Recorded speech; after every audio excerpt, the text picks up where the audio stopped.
네, 행정사 수험생 여러분 안녕하십니까?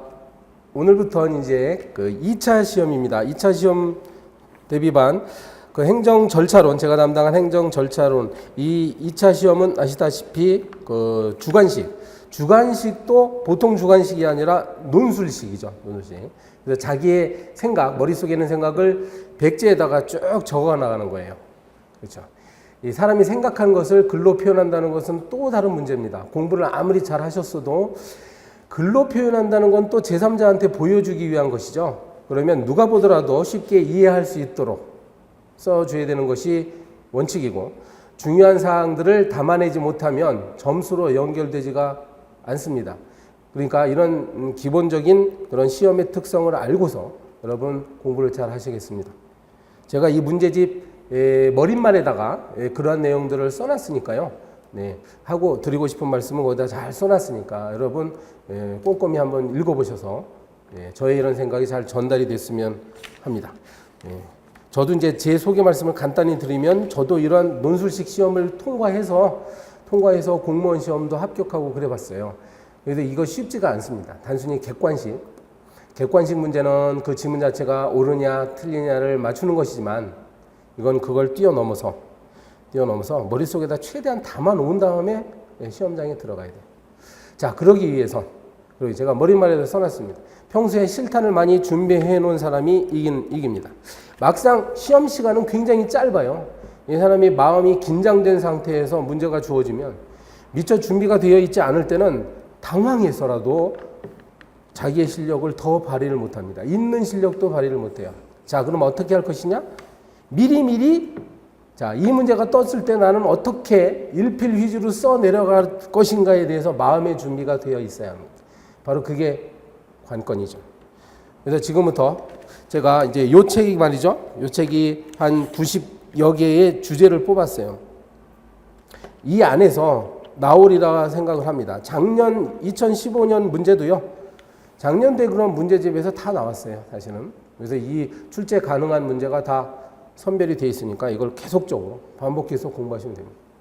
그 대신 자, 마지막으로 한 말씀 드리면 뭐라고요? 써야 될 말을 미리 준비해놔라. 그래서 항상 이제 지금부터 공부하실 때요, 키워드 위주로 준비를 하시래요. 키워드, 그 다음에 목차. 일단 목차 잡는 거예요. 목차라는 것은 하나의 얼개죠, 얼개. 네. 그래서 답안지에 이제 그 목차 이거잖아요. 1번, 2번에서 3번. 무엇을 써나갈지에 대한 소제목이 목차인데, 이 순서가 생각이 나면요, 거의 절반은 이제 시작이 된 겁니다. 만약에 이 순서가 생각이 안 나면 전혀 쓸말이 없어지지. 그러니까 백지 답안지 낼 수밖에 없어요. 그러니까 평소에 목차를 머릿속에다 담아두는 연습을 계속 리마인드를 하셔야 되고요. 근데 목차는 간신히 생각이 났는데 대충 쓸 수 있어요. 목차 생각하면 쓰는데, 정말 고득점하기 위해서는 그 중요한 키워드들이 여기에 담겨져 있어야 돼요. 이 채점자는 사실은 한 사람이 뭐 수백 장, 수천 장의 답안지를 채점하는 입장이기 때문에 이걸 꼼꼼히 읽어보기가 상당히 어렵습니다. 그래서요, 채점자들은 요 키워드가 있는지를 눈에 불을 켜고 봅니다. 키워드가 준비된, 생각하고 있는 키워드가 만약에 4개인데 4개가 다 있어. 다 있어? 그러면 여기에 배당된 점수를 다 주는 거예요. 제목은 그럴듯하게 잡았는데 뭐 저 키워드가 제대로 없고 하나 정도밖에 없어? 그럼 아무래도 점수를 잘 주지 못합니다. 아시겠습니까? 키워드. 자, 이 다른 과목과 달리 행정 절차로는 그래도 여러분 1차 시험 공부하시면서, 행정법 공부하시면서 눈에 익었던 그런 법률들이 많이 나와요. 다행입니다. 그래도. 네, 행정절차법, 뭐 정보공개법, 개인정보보호법, 질서위반행위 규제법, 그다음에 행정조사기본법, 그렇죠? 거의 다 있어요. 거의 다. 아직 공부하지 않은 법률이 몇 개가 있긴 있습니다만, 거기는 이제 출제 빈도가 좀 떨어지고, 어차피 여러분이 다 공부했던 것이다 생각하시고 자신 있게, 그래서 행정절차론에서 고득점을 받으시기 바랍니다. 그러면 이제 공부를 시작하죠. 12페이지를 같이 보겠습니다. 12페이지. 네, 12페이지에 1번. 자, 행정 절차가 필요한 이유다. 뭐 간단히 써서 행정 절차의 필요성을 뭐 설명해봐라. 이렇게 문제가 만약에 나온다. 한 20점 정도로 나올 수 있겠지. 그러면은 항상 자, 첫 번째 이 행정 절차를 물어봤으니까 행정 절차가 무엇이다에 대한 나름대로의 정의를 내려야죠. 자, 행정 절차가 뭐냐? 이거 여러분 배웠어요. 뭡니까? 행정 절차는 행정기관이 외부와의 교섭 과정, 그죠? 외부와의 행정청이 의사결정을 하기 위해서는 공무원들이 독자적으로 결정할 수는 없어요. 결정하기 위해서는 외부, 즉 외부에는 시민들이 있죠. 외부와의 어떤 접촉이 필요합니다.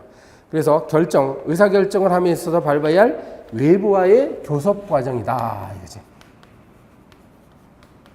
아까 제가 키워드 말씀드렸는데 이 문장의 키워드는 바로 이거예요.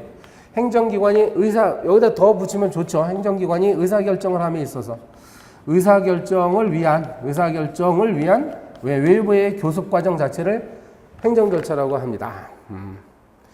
여러분 넓은 학자에 따라서 약간 달라질 수는 있어요. 근데 통설입니다. 이거는 이제 다수설. 자, 외부라고 했어요. 외부에 반대한 말이 내부죠. 그러면 내부에서의 어떤 과정들이 있을 수 있겠지. 그러면 공무원들끼리 협의를 한다거나 관계된 행정기관끼리 서로 뭐 협력 절차를 하는 경우가 있습니다. 그러면 이 다수설에 따르면 그런 것들은 행정절차법에서 말하는 행정절차라고 하기가 어렵다는 얘기죠. 그렇지만 세상 일이 어떻게 딱 끊어집니까, 그게? 그래서 이 내부 과정 속에서도 행정절차와 관련된 내용들이 있어요. 그래서 여러분 배웠습니다. 이 내부 과정 중에서도요, 자, 협조해야 한다. 모든 행정절차법에 이런 규정이 있죠. 모든 행정기관은 서로 업무를 위하여, 원활한 업무를 위하여 협조해야 된다는 협조 의무가 있고요. 행정응원이라는 거 기억나시죠? 행정응원. 네. 행정응원 규정이 행정절차법에 있습니다. 네. 그래서 이런 것도 사실은 내부지만 이것도 일종의 행정절차의 하나라고 볼 수는 있어요. 답안지가 풍부해지려면 이런 내용을 뭐 생각이 나면은 다행이고 안 나면은 뭐 할 수 없는 거지. 썼을 때는 이제 가점 요인이 될 수는 있습니다. 그 다음에 더 가점 요인이 하나 있다면 이렇게만 써도 사실은 행정절차의 개념 정의는 된 겁니다. 그렇죠? 요 제목에 맞는 내용은 충분히 들어간 거야. 근데 여기다가 또 이제 보너스 점수를 받기 위해서는 자, 우리나라 행정절차법. 보통 그냥 행정절차법 그러면 당연히 우리나라 법이죠. 우리나라 법을 말하고 있는데 뭐 다른 나라에도 행정절차법이 있고 그거는 각국의 법률 내용이 다르니까 특히 강조하려면 여기에 이제 우리나라 이렇게 써주는 것이 우리나라의 행정절차법상의 제도가 뭐냐 규정이 되어 있는 것이 여러분 이미 뭐 달달달달 외우셨죠? 여기 5가지가 있잖아요. 여러분 채워보세요. 뭡니까? 여기도 있죠. 써놨어요 제가. 처분, 행정상, 입법예고, 행정상, 제도, 행정예고, 그 다음에 행정지도, 신고 이렇게 5가지죠. 자, 이렇게 정리하면 돼요. 1번 행정절차법의 개념.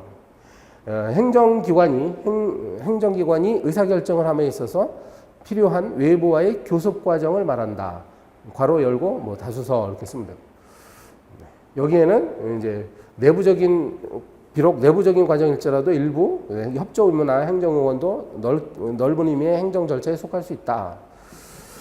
특히 우리나라 행정절차법 규정상으로는 요런 5가지가 있다. 그럼 아주 훌륭한 여기 정해진 배점을 다 받을 수 있어요. 그 다음에 2번 행정절차의 필요성이라는 것에 주목해보면 필요성, 만약에 이렇게 되어 있으면 출제자의 의도가 무엇인지를 생각하셔야 돼요. 도대체 행정절차법이 왜 필요한가에 대한 이 수험생이 이러한 의식이 있는지를 알아보고자 하는 겁니다. 우리 행정절차법 1조가 바로 여기에 정확히 여기에 맞는 규정이 딱 서술되어 있습니다. 행정절차법 1조. 모든 법률에 1조는 대개 목적 조항이 있어요. 그래서 이 법을 만든 취지가 그대로 있으니까 이걸 생각해내시는 것이 좋죠. 이런 문제가 떴을 때. 거기 보시면 뭐예요? 행정 절차에 관한 공통적인 사항을 규정해서 적어 놓는다. 그래서 국민의 여기 키워드를 한번 찾아볼까요? 국민의 행정 참여. 행정 과정에 어떤 참여를 도모한다는 것이죠. 참여. 그래서 궁극적으로 사실은 왜 국민이 행정에 참여하는 것을 허용해 줘야 될까? 바로 국민의 권익을 보호하기 위해서 그런 것이죠. 사실은 이 문장의 핵심은 바로 이거예요. 국민의 행정 참여를 도모함으로써 국민들의 권리와 이익을 보호해 주기 위해서 행정 절차가 필요하다. 근데 이 중간에 또 좋은 말들이 여기 나오죠. 뭐가 있습니까? 행정의 투명성, 공정성, 신뢰성 이런 말이 나오잖아. 행정의 투명성,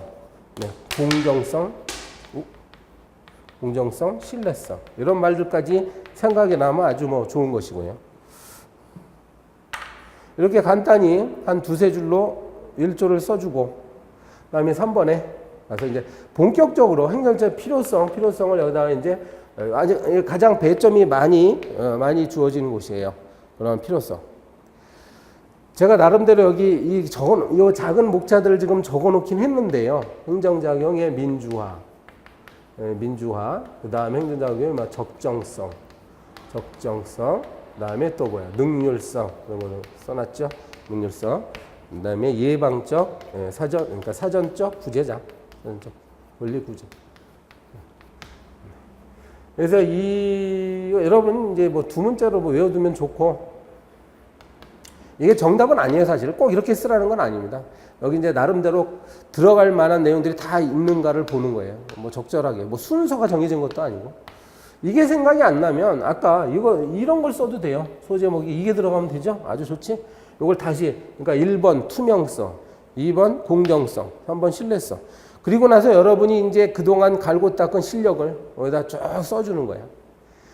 어차피 여기에 들어가는 내용들은 법률에 규정이 들어가는 게 아니잖아요. 그래서 사회과학적 지식, 인문학적 소양 이런 것들을 담아가지고 여기다 쓰는 거야. 그러니까 제목을 이렇게 다뤄놓으면 생각이 나요. 민주화가 뭘까? 행정의 민주화가 뭐죠? 행정과정에 국민들이 참여해서 그래서 국민들의 의사가 행정에 반영될 수 있도록 하는 것이 민주화잖아. 그러니까 그런 의미를 나름대로 여기 알기 쉽게 쓰면 됩니다. 행정이라는 것은 적정하게 해야 된다. 우리 비례 원칙도 배웠지만 행정이 쓸데없이 국민을 괴롭히면 안 됩니다. 그래서 사실적 관계, 법적 관계가 적정하게 적용될 수 있어요. 행정은 위법한 행위를 하면 안 되죠. 적법한 행위를 되고.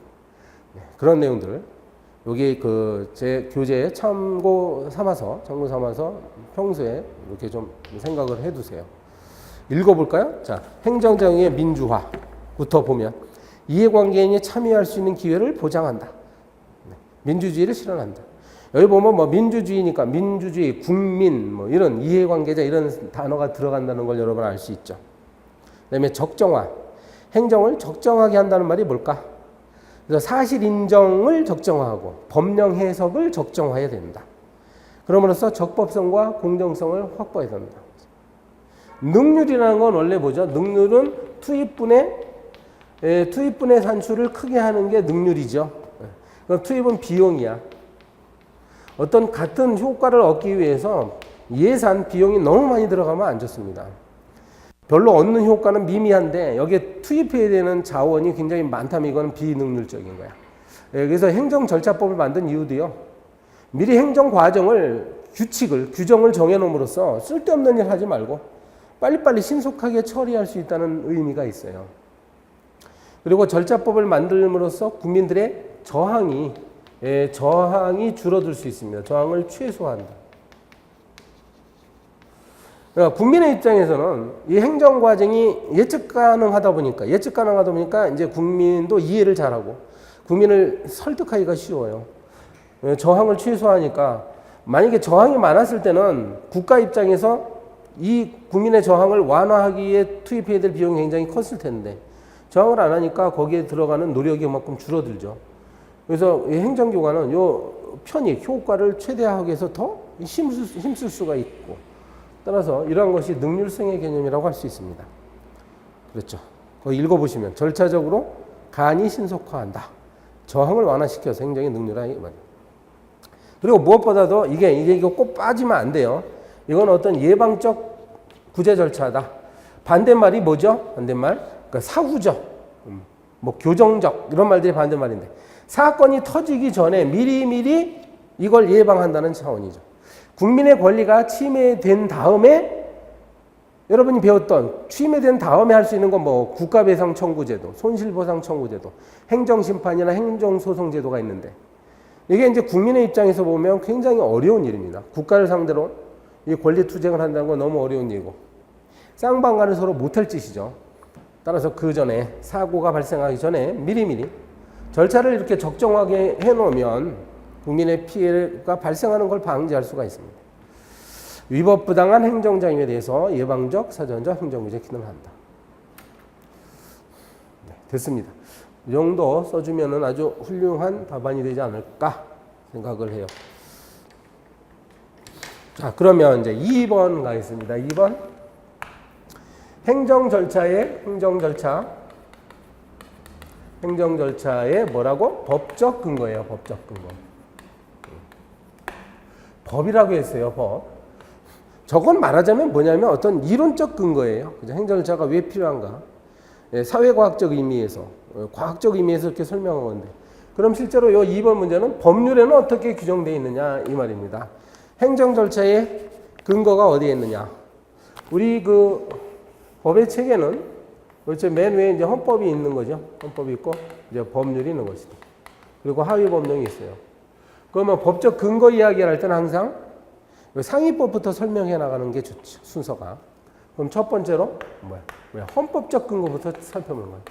헌법에는 행정 절차와 관련해서 규정이 있습니까? 없습니까? 네. 공부 잘 안 하셨죠? 그래서 없습니다. 사실은. 네, 행정 절차라는 단어 자체가 없어. 네, 그렇죠? 네, 헌법에는. 그래서 이제 학자들이 그럼 근거가 어디서 나오냐? 헌법에 분명히 있을 텐데 행정 절차가 얼마나 중요한 건데 왜 헌법에 없지? 네. 그래서 이제 견해가 한 두 가지 정도로 나뉘는데요. 헌법제 12조의 적법 절차 조항.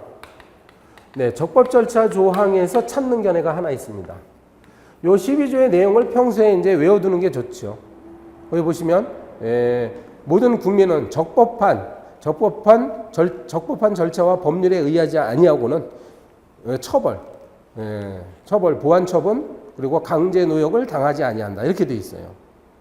그렇죠? 그걸 써주고요. 거기 보면 적법 절차라고 나오는데, 절차 나왔지? 행정 절차. 그리고 비슷하죠? 그래서 이 적법 절차. 행정도 역시 뭐야? 행정도 법이 정한 적정한 절차에 따라야 된다는 거지.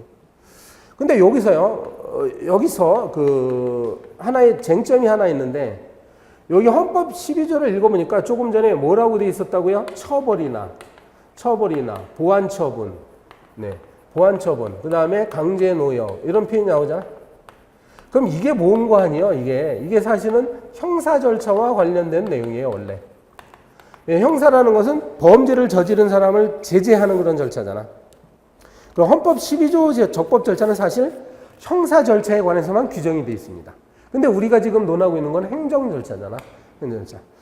따라서 이 판례는요, 대법원이나 헌법재판소는 바로 이러한 12조가 형사 절차뿐만 아니라 모든 입법 절차라든지 행정 절차, 즉 모든 국가작용에 모두 적용된다. 이렇게 해석을 한다는 것이죠. 12조의 적법 절차 조항은 모든 국가작용, 비단 형사 절차뿐만 아니라 행정 절차까지도 모든 국가작용에 적용되는 대원칙이다. 이거. 이렇게 보는 견해가 하나 있는 거예요. 이해되죠? 12조가 분명히 행정 절차의 근거가 될 수가 있습니다. 두 번째, 요 학설은 뭐 굳이 12조만 그렇게 협소하게 좁혀서 볼 것이 아니라 이거죠. 이거는 이제 우리 헌법상의 기본 원리로부터 나온다. 행정을 적정하게 절차에 따라서 해야 된다는 것은 굳이 12조를 얘기하지 않더라도 기본 원리에서 나온다. 기본 원리가 우리 대한민국 헌법에 기본 원리가 많아요. 이거는 그 기본 원리라는 것은 헌법의 밑바탕에 흐르고 있는 근저에 흐르고 있는 도도한 원칙을 말하는데 이게 민주주의 원리가 있잖아요. 대한민국은 민주주의 국가다라는 것이 뭐 여기저기 나옵니다. 그리고 대한민국은 법치주의 국가라는 것이 나오고 대한민국이라는 나라는 인간의 존엄성을 존중하는 나라다.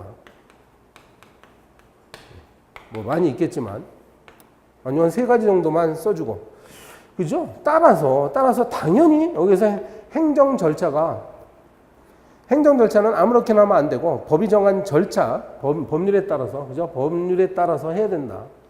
행정 절차를 적정하게 해야 된다는 이유는 바로 우리 대한민국이라는 나라가 이러한 것을 기본적으로 추구하는 국가다라고 해도 네, 훌륭한 그런 견해가 될 수 있겠죠. 네, 이게 두 번째 근거입니다. 아까 이 판례는 제가 여기서 써줬는데 답안지 작성할 때 이렇게 써줘도 되고요. 여기 이제 중요해요. 꼭 써줘야 되는데 여기에 뭐 답안지에 있으면 되고. 그러니까 논리 흐름상 이걸 설명할 때 이거 같이 설명해도 돼요. 괜찮습니다. 근데 제 여기 문제집에다가는 3번 해가지고 판례 해놨죠. 판례. 네, 판례 내용이 바로 이거예요. 아까 쓴 거. 여기다 써도 되고요. 여기다 해도 되고. 자. 그 다음에 이제 그 두 번째. 자, 헌법을 이야기했으니까 두 번째는 법률을 이야기해야 됩니다. 법률. 그러면, 네, 2번.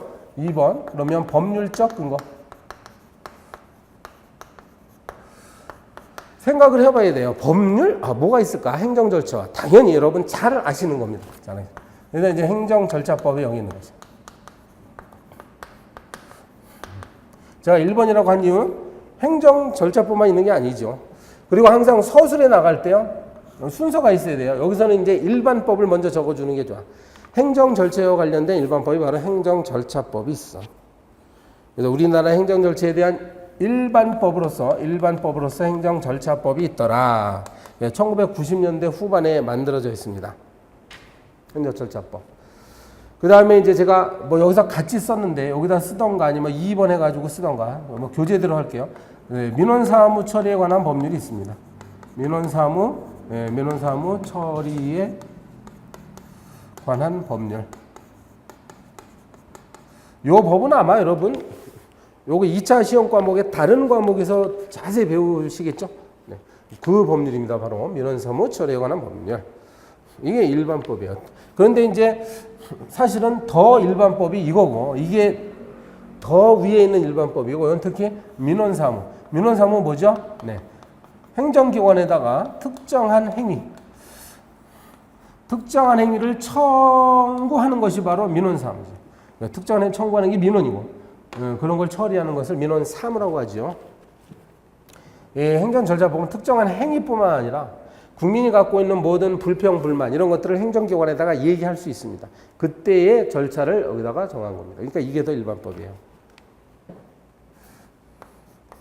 개별법 이야기를 하면 돼요. 또 개별법. 수많은 개별법, 수백 개, 수천 개 그런 개별법 중에 분명히 행정절차와 관련된 규정들이 있겠죠. 개별법에도 있다. 근데 그렇게만 써놓으면 좀 밋밋하니까 평소에 몇 개, 한 세 가지 정도의 그런 이제 사례를 외워두는 게 좋습니다. 거기 뭐가 있어요? 국가공무원법 있지. 국가공무원법. 네, 국가공무원법이나 지방공무원법에 보면 공무원에 대한 징계를 할 때는 징계 시 뭐라고? 진술을 청취해야 돼요. 의견을 진술할 수 있어야 됩니다. 만약 의견을 진술하지 않으면 이건 이제 그 징계 처분은 무효가 됩니다. 그러니까 의견을 제출할 수 있다는 것도 일종의 하나의 절차다 이거야. 네, 공무원에 대한 징계 처분을 함에 있어서 일종의 절차죠. 그냥 각종 뭐 식품위생법이나 공중위생관리법 같은 경우에 식품위생법이나 뭐 공중위생관리법 비단 이것만이 아니죠. 굉장히 많은 법률들이 있고 여기 보면 각종 인허가를 취소한다든지 등록을 취소할 때 대개 청문을 거치도록 돼 있어요. 그러니까 당사자가 행정기관에 출석을 해서 자기의 억울함을 밝히는 절차입니다. 허가 취소 같은 거 할 때 청문. 그 다음에 또 뭘 써놨죠? 그렇죠. 뭐 행정대집행법상의 계고다. 계고. 그러니까 대집행을 무조건 하는 게 아니라 단계별로 첫 번째 하나의 경고적인 의미에서 계고서를 먼저 보내야 돼. 계고서 보낸 다음에 뭐죠? 대집행 영장을 통지한다. 대집행 영장 통지. 그 다음에 이제 실행하는 것이니까. 그래서 이것도 일종의 절차라고 할 수 있어요. 기타 뭐 경찰관 직무집행법상의 경고 조항도 마찬가지. 경찰관이 무기를 처음부터 막 사용하는 게 아니라 경고를 몇 번 하고 그래도 말을 안 들을 때 이제 무기를 사용하는 거예요. 그러니까 미리 경고를 한다는 거는 일종의 절차라고 할 수가 있어요. 이렇게 적어놓으면 훌륭합니다. 그 다음에요. 마지막으로 이렇게 해놓고 그냥 끝내는 것이 아니라 적용 순서 같은 걸 이야기하면 좋죠. 적용 순서. 첫 번째, 만약에 이게 어떤 민원사무라고 한다면, 네, 민원사무인 경우는 순서가 일단 항상 특별법 우선의 원칙이잖아. 특별법 우선 원칙. 여기서 이제 개별법이 특별법이니까요. 저 아래쪽부터 써 나가야지. 민원사무니까 개별법. 개별법이 최초로 적용이 되고 개별법에 규정 안 돼 있으면 민원사무다 보니까 민원사무처리법. 네. 민원사무처리법 요게 적용이 되고 민원사무처리법에 적용이 안 되는 사항들은 이제 행정절차법. 행정절차법이 적용된다. 그리고 만약에 민원사무가 아닌 경우는 어떻게 할 거냐? 아닌 경우는 개별법이죠. 당연히 개별법. 그리고 민원사무 얘기하면 안 되지. 여기서는 그냥 행정절차법으로 가야 되겠죠. 네, 이렇게 하면 끝. 그래서 이 법적 근거가 뭐냐 하면은 이제 헌법부터 시작해서 헌법은 학설이 두 가지가 있다. 판례는 어떻게 본다. 그다음에 법률은 또 일반법이 있고 개별법이 있는데 적용 순서는 개별법부터 위로 올라가는 거예요. 이거 민원사무냐 아니냐 이거 나눠서 또 설명을 하면 되겠습니다.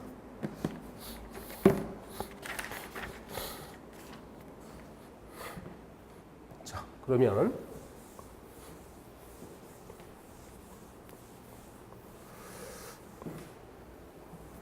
3번. 자, 행정절차법이 03 행정절차법이 적용되는 영역에 대해서 영역, 뭐 범위 이렇게 할 수 있죠. 아까 앞에 문제에서요. 행정절차법은 일반법이라고 하긴 했습니다. 그러면 일반법의 개념이 모든 곳에 적용되면 그럼 일반법이냐?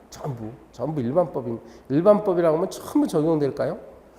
그래서 그렇지 않은 부분도 있어요. 그러니까 이 크게 보면 이제 적용되는 영역과 배제 영역 이렇게 나눠서 적용되는 영역이 있으면 뭐라고요? 배제되는 영역. 그러니까 적용되지 않는 영역까지 이렇게 두 가지로 나눠야 됩니다. 첫 번째로 대상. 행정절차는 5가지가 있다고 했죠. 5가지. 5가지 영역에 적용됩니다. 우리가 처분부터 입법예고, 입법예고, 행정예고, 행정지도, 신고. 네, 요 5가지가 대상이에요. 그리고 주체적인 측면에서 보면 국가가 행하는 경우뿐만 아니라 지방자치단체, 지자체. 그러니까 이러한 행위들을 국가가 하는 수도 있고, 그 다음에 지자체가 하는 수도 있거든요. 이런 것들을. 그래서 이게 이제 적용 영역이라고 할 수가 있습니다. 그 다음에 행정절차는 행정청이 행하는 것으로 규정되어 있어요. 행정청. 그러니까 행정청이 행하는 처분, 입법 이렇게 되는 거라고요. 행정청이 하는 이런 것들. 그럼 여기서 행정청이 무엇인에 대한 개념 정의를 해주는 것이 좋습니다. 네, 행정청이란 행정에 관한 의사를 결정해서 외부에 표시하는 기관이죠. 표시하는 그러한 권한을 갖는 기관을 말하는데, 이 기관은 또 어디에 있냐면 이게 국가기관도 행정청일 수 있고, 그리고 지자체, 그 다음에요, 국가나 지자체로부터 이렇게 위임이나 위탁받은 기관, 받은 기관.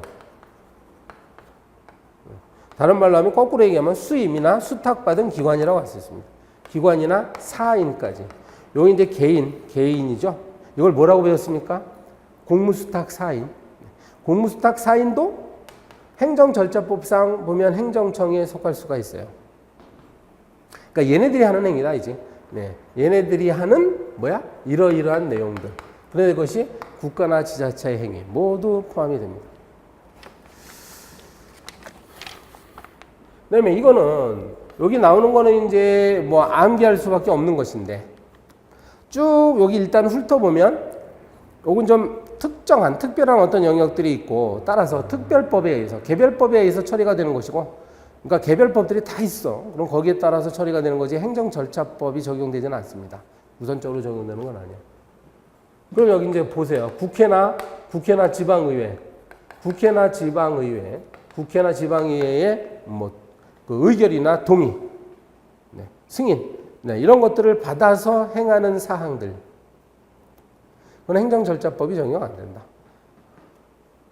지방의회가 이제 지방자치단체의 예산을 의결하겠죠. 그 다음에 예산 집행 내용을 뭐 결산한다든지 할 때.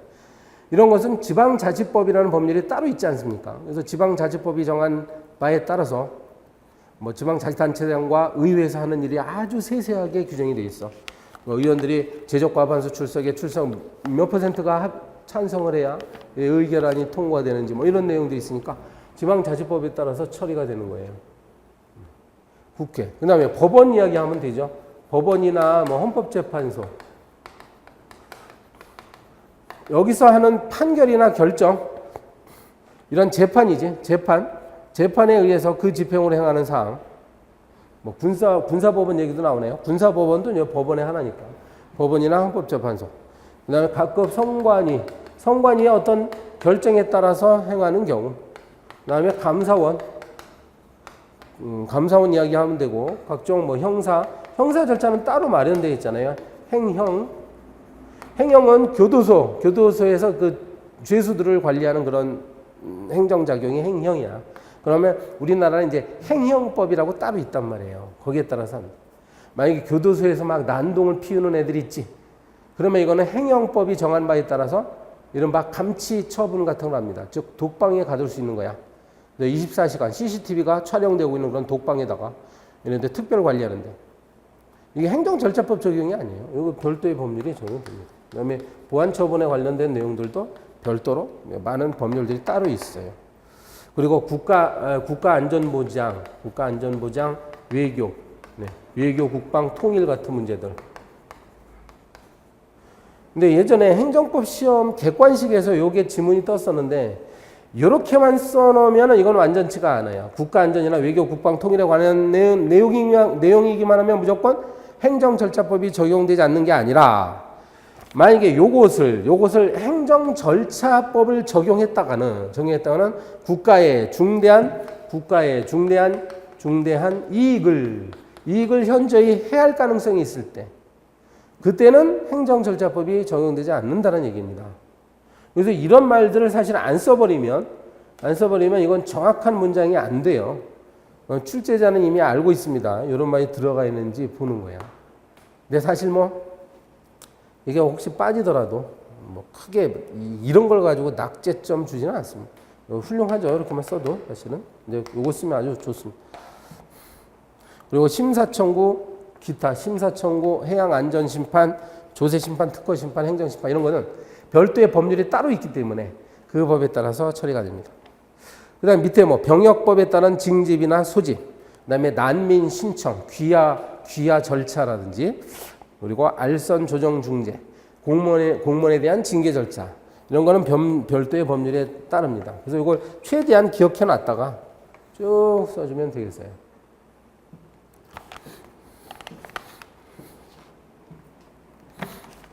자.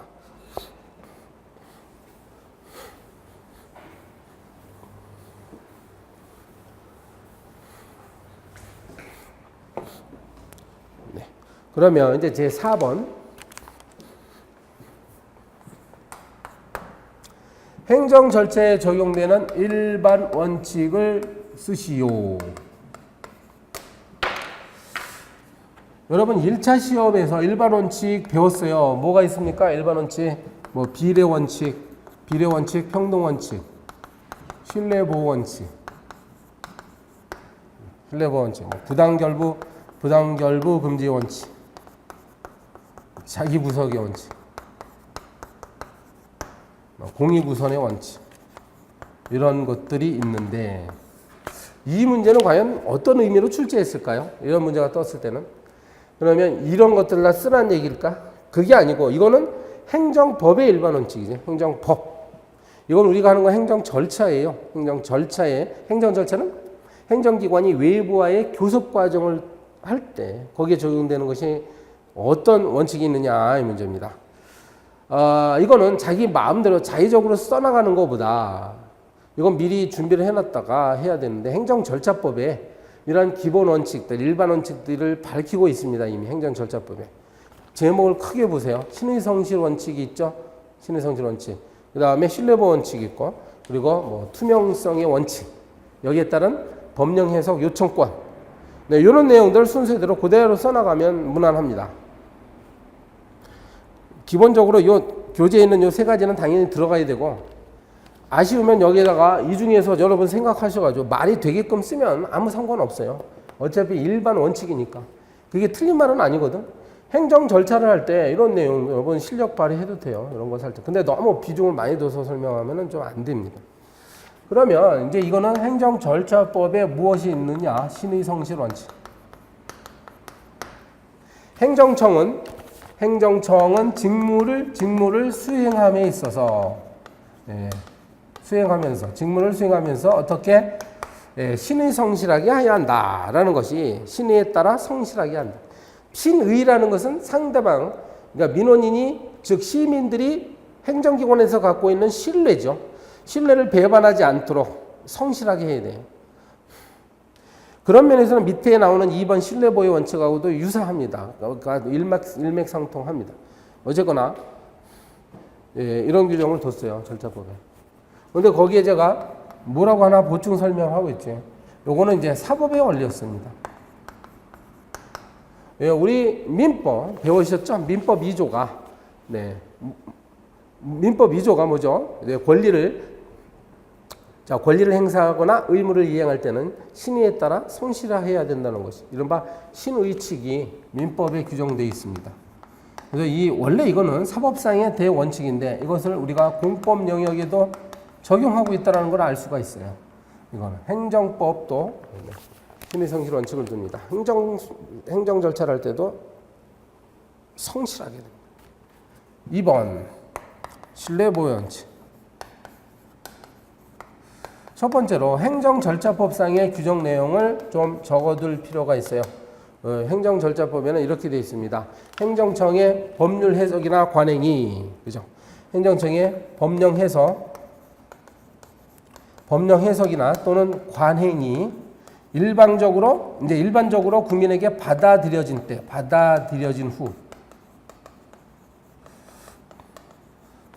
후에 여기 이제 뭐라고 써있죠? 거기 뭐라고 돼 있어요? 중대한 공익이나 제3자의 이익을 해하지 않는 한. 여기가 공익 있죠? 공익의 문제. 중대하게 공익 또는 제3자의 이익을 해하지 않는 한. 소급해서 불리하게 상대방에게 적용되는 것을 금지한다. 이거죠. 이렇게 하지 말아라 이거야. 뭔 말인지 아시죠? 네. 국민들에게 이렇게 신뢰를 부여했으면, 만약에 어떤 변경된 법령 해석 방법은 그 이후에, 그러니까 해석 방법을 변경했을 때는 그 이후에 적용하는 것이 원칙입니다. 이렇게 소급해서 한다는 건 진정 소급해로서 안 되는 거예요.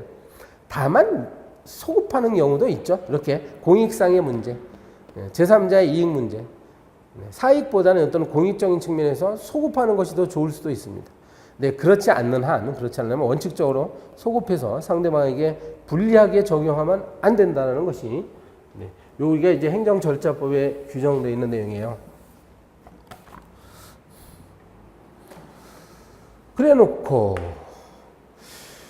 이제 이렇게만 쓰면 좀 아쉬운 점이 있어. 신뢰보호의 원칙을 얘기하니까 여러분이 배운 신뢰보호의 요건 같은 것을 이제 써주면 아주 좋죠. 이제 이 내용은 이제 판례 사안이니까요. 판례가 이거는 법령이고 우리가 판례 사안은 행정 절차에 있어서의 신뢰보호의 요건을 신뢰보호 이익에 신뢰 이익을 보호한다는 것의 요건이 뭐냐? 여러분 이미 배웠잖아요. 그래서 행정청에 일정한 선행 조치가 있어야 된다. 선행 조치. 이거는 공적 견해 표명이라고 했고.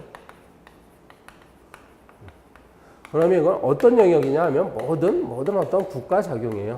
모든 국가 작용에 다 포함됩니다. 법령을 만든다든지, 법령을 해석하는 문제, 뭐 행정 계획을 한다든지, 뭐 공법상 계약을 한다든지, 확약, 지도, 행정 지도 등 모든 국가 작용에 있어서 다 적용되고요. 이것이 적극적인 행위건, 소극적인 행위건, 그다음에 명시적이건, 묵시적이건, 또는 위법하건, 적법하건 간에 다릅니다. 단 이제 무효행위는 안 된다 이런 거죠. 무효행위는 하자가 중대하고 명백하니까 상대방의 이익을 그다지 보호해 줄 필요가 없습니다. 그 다음에 보호할 만한 가치 있는, 보호 가치 있는 신뢰해야 된다 이거죠. 그러면 보호 가치가 없는 신뢰는 뭐예요? 사실을 은폐한다든지, 그 공무원에게 부정한 행위를 한다든지, 부정한 행위, 사수를 쓴다든지, 사기치는 거죠, 사수를. 공무원을 속이는 거예요. 이런 걸 통해 가지고 얻은 견해 표명은 신뢰할 만한 보호 가치가 없다. 이런 신뢰를 해서 일반인이 일정한 어떤 조치를 취했어야 돼요. 일정한 처리를 했어야 된다. 그래서 각종 투자 행위 같은 것을 했어야 됩니다. 그렇죠. 근데 이러한 처리는 바로 저 신뢰로부터 나오죠. 신뢰로부터 이러한 일정한 처리가 있었어야 돼요. 그럼 여기에 인과관계라는 거지. 여기에 원인이고 여기에 결과. 그래서 인과관계가 있어야 된다는 것도 하나의 요건입니다. 근데 나중에 선행행위에 반하는 후행 조치를 행정기관이 했다 이거야. 그럼으로써 상대방이 이익을 침해했을 경우에 바로 신뢰보호 원칙의 문제가 되겠습니다. 이렇게 쓰면 됩니다. 그 다음에요. 3번 뭐가 있어요? 법령 해석 요청권. 자, 투명성 원칙.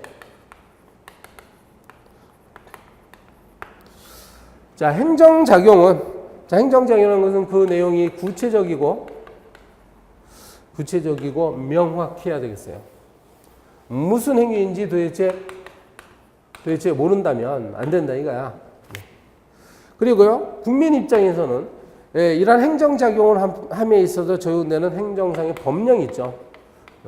법령의 내용이 만약에 불명확하면 도대체 법령을 읽어봐도 무슨 말인지 잘 모르겠어. 그러면은 불명확하면 어때요? 거기에 대한 해석을 요청할 수가 있습니다. 행정청에게 그러한 해석을 요청해. 어떤 의미를 갖고 있습니까? 왜냐하면 그걸 요청해야 내가 뭘 시도했을 때 이것이 가능 여부를 알 수가 있어요. 해석을 요청하면 행정기관은 요청에 따라야 됩니다. 그러면 해석해줘야 돼요. 해석해야 합니다. 요청에 따라야 한다 이렇게 써야 되겠네요. 해석 요청이 있으면 그 요청에 따라야 한다.